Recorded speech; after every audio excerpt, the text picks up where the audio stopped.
Just bring you some breaking news. A teenager has been found guilty of killing two sisters in North London last year. Danyal Hussein stabbed Bibaa Henry and Nicole Smallman in a park in Wembley. We have more information on this case now. Here's our Home Affairs correspondent, Mark White. Armed with taser stun guns, this is the moment police move in to arrest killer Danyal Hussein. You're under arrest. Just keep walking towards me. Stay where you are. Hands on your head. Stay where you are.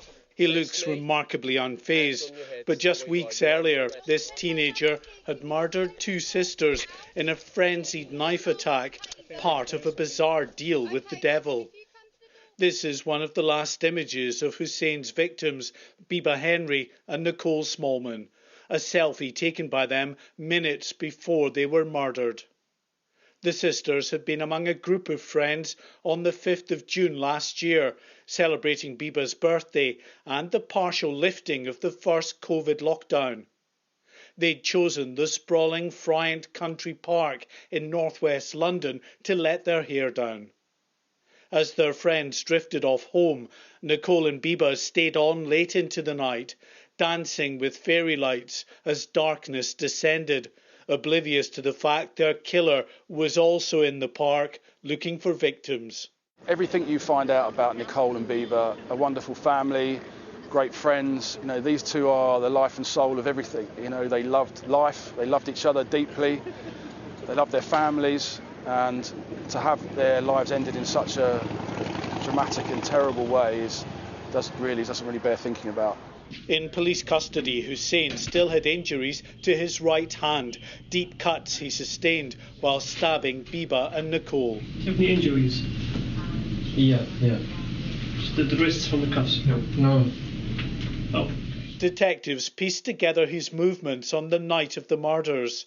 This is him arriving back at his father's house near the park. His blood-stained trousers removed, the injured hand tucked into the jacket tied around his waist.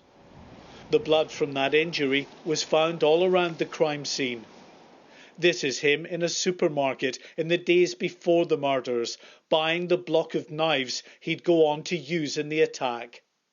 And in a search of his mother's home, police uncovered a far more sinister aspect to this crime: satanic symbols in his bedroom.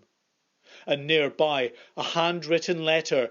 It was a pact with the devil, a promise to kill 6 women every 6 months. It was signed in his own blood. In return, he believed he'd win the lottery and have better luck with women.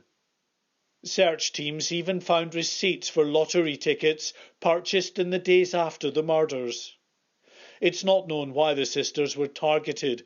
This is Bibba and Nicole in a local co-op, buying food and drink shortly before heading to Friant Park. Tragically, they may simply have been in the wrong place at the wrong time when Hussein discovered them. As horrific as this crime undoubtedly is, for the family and friends of the sisters, there was the added trauma of being told that 2 police officers sent to guard the murder scene had subsequently been charged with taking unauthorised pictures of the sisters. Those 2 officers are due to appear at the Old Bailey later this month. And now Danyal Hussein, who'd lied repeatedly to police, claiming he wasn't a killer but a victim of a robbery attack himself, stands convicted of murder, of killing 2 sisters who'd simply been relishing life and celebrating their freedom from lockdown. Mark White, Sky News.